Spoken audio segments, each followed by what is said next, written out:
дуруд ҳамдиёрони азиз, солҳои 2011 буд ки мо бо муллозур тоҳирӣ шогирд устод шудем.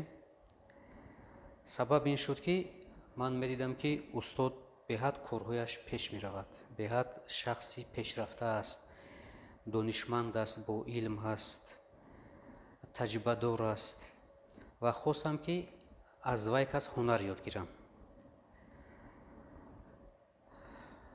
ба суроғааш рафтам, суроғаашро наёфтам. ба телефонҳояш занг задам ки ба рақамҳояш ки телефонро гирифта, ман гуфтам устод, ман Бахтиёр Шоев ҳастам, ана мехоҳам ки дар назди шумо шогирд истам. устод гуфтанд ки ман дар Доғистон ҳастам, агар хоҳӣ ки шогирди ман шавӣ, ба Доғистон биё. бисёри устодон шогирдои худро месанҷанд. устод хаёл кард ки ман намеравам. як вазифаи қинд дар назди шогирд мемонад. ку месанҷад шогирд иҷро мекунад ё намекунад. ман иҷро кардам, билет гирифтам, ба Москав паридам, аз Москав ба Доғистон паридам. дар он ҷо бо суроғаи устод додагӣ устодро ёфтам. устод пешроз гирифт, аз омадани ман ваям хушҳол шуд, хурсанд шуд. гуфт ки боварӣ надоштам ки ту меоӣ. хаёл кардам ки ба ту қиндӣ мекунад, ту намеоӣ. лекин ки омадӣ, акнун ту шогирди ман ҳастӣ.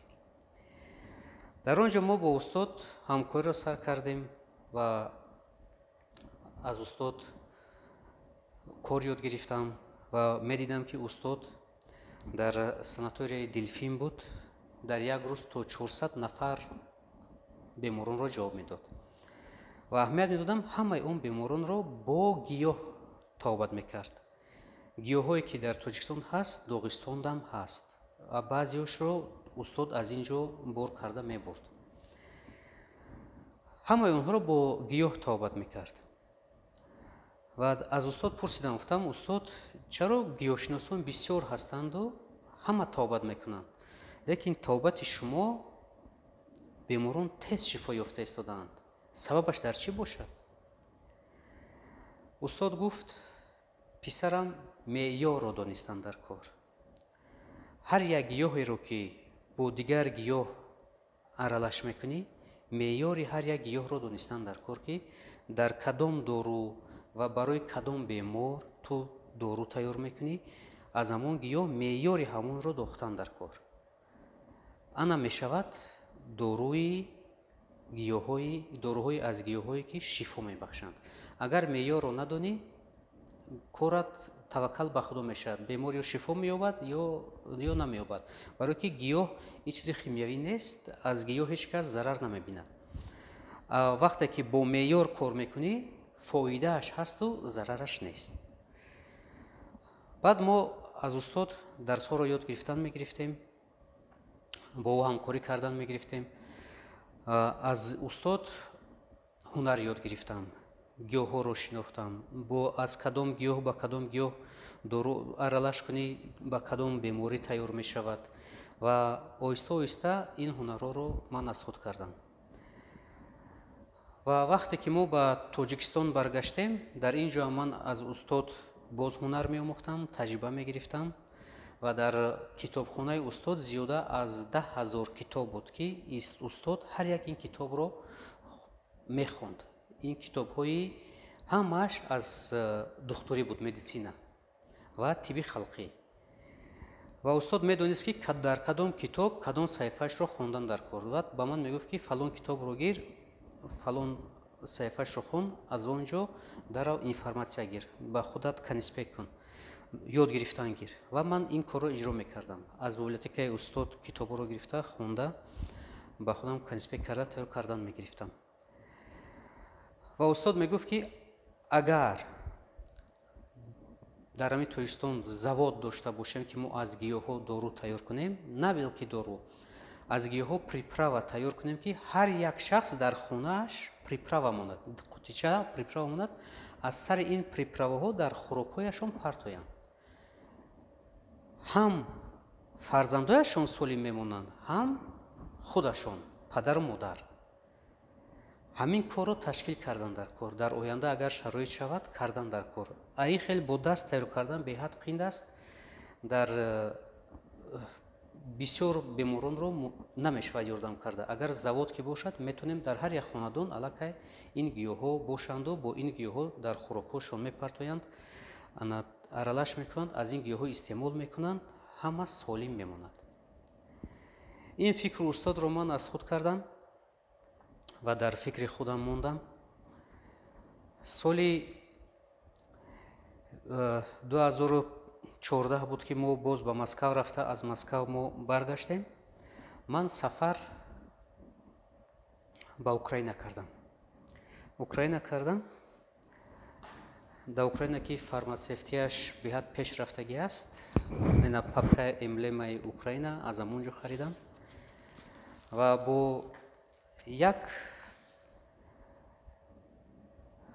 гурӯҳ одамоне ки ҳам фирма доранд, ҳам заводҳо соз мекунанд, дар оҷо фармацевтика доранд, бо онҳо вохӯрдаму ва маслиҳат кардам ки дар Тоҷикистон заводе овардан дар кор ки аз гиёҳҳо мо тавонем дору тайёр кунем. ва ба ман амин технологияи сухии формро пешниҳод карданд ки аз гиёҳҳо тайёр карда мешавад ва чандин аппаратҳое ҳаст ки онҳоро харида овардан дар кор. мо ҳисоб китоб кардем ки дар маблағи $300,000 оварда дар инҷо часпонда мешавад. ҳамроҳии кораш устоҳо худашон мебиёнд, дар инҷо мечаспонанд ва бо ман нақшае доданд ки ман бояд барои ин завод ҷой соз кунам. вақте ки ҷойро соз кардем, онҳо метавонанд заводро оварда дар Тоҷикистон часпонанд. мо маслиҳатҳоро кардем ва маслиҳат ҳамин буд ки бояд мо 30% заводро пеш медодем ба соҳибони завод. хайр соли 2023 аввалош мо камтар корумон шикаст хӯрдем, камтар корумон безеб шуд, шикасти сахт хӯрдем. амин нақшаи мо қафо монд ва имрӯз ман мехоҳам ки ҳамин илму ҳунаре ки аз доктор Муллозур Тоҳирӣ ёд гирифтам, ҳамин қафо намонад ва дар оянда ҳаракат мекунам ки ҳамин орзуро ҳам амалӣ кунам. ҳатман ҳамон заводро оварда дар Тоҷикистон часпондан дар кор, аз гиёҳҳои Тоҷикистон ки дар таги пои мо гашта истоданд, дору тайёр кардан дар кор, аз ҳичи якчи кардан дар кор. ва ин илмҳову